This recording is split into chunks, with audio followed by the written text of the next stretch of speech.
আইফোনের নতুন আইস version update করার পরে আমরা আমাদের গ্যালারিতে যদি যাই তাহলে দেখি গ্যালারিটা ওলটপালট লাগে এবং এগুলা আমাদের পছন্দ হয় না। জাস্ট আমরা চাই আমাদের অ্যালবাম এবং প্রয়োজনীয় যে অংশটুকু আছে সেটা যেন এই গ্যালারিতে থাকে। তো এটাকে আপনি কিভাবে কাস্টমাইজ করবেন সেটাই দেখাবো আজকের ভিডিওতে।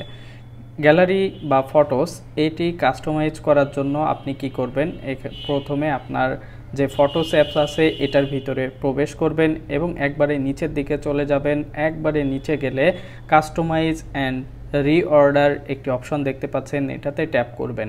এখন এখানে যে অপশনগুলো আছে এইগুলা থেকে আপনার প্রয়োজনের যে জিনিসগুলো আছে সেইগুলো আপনি রাখবেন এবং বাকিগুলা এখান থেকে উঠিয়ে দিবেন, ঠিক চেকমার্ক উঠিয়ে দিবেন। তাহলে আপনার প্রয়োজনের যেগুলো আছে সেইগুলা আপনার এই ফটোসে শো করবে। যেমন এখানে অ্যালবাম এটা চেকমার্ক রাখবেন, ইউটিলিটিস এটা চেকমার্ক রাখবেন, রিসেন্ট ডেজ এটা আপনি রাখলেও রাখতে পারেন। আর বাকি যেগুলো আছে এগুলো আপনি চাইলে হাইড করে দিতে পারেন। এগুলো যদি আপনি হাইড করে দেন তাহলে দেখবেন যে আপনার ফটোসে বা গ্যালারিতে যাওয়ার পরে খুব অল্প সংখ্যক আপনি ছবি বা ফাংশন ফোল্ডার দেখতে পাচ্ছেন, যেখানে হিজিবিজি লাগবে না আপনার কাছে।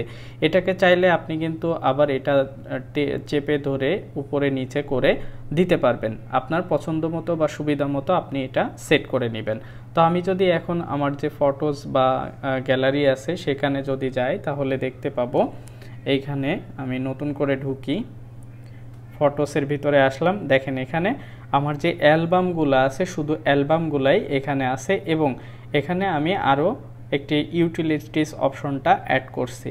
তো অ্যালবামগুলোর ভিতরে দেখেন এখানে যতগুলো অ্যালবাম আছে সবগুলা কিন্তু এখানে আলাদা আলাদা হয়ে আছে, অর্থাৎ যে ফোল্ডারগুলো আছে সেই ফোল্ডারগুলো আলাদা আলাদা হয়ে আছে। তো আপনারা চাইলে আপনাদের ফটোস বা লাইব্রেরি গ্যালারিটা আপনারা কিন্তু এভাবে কাস্টমাইজ করে নিতে পারেন।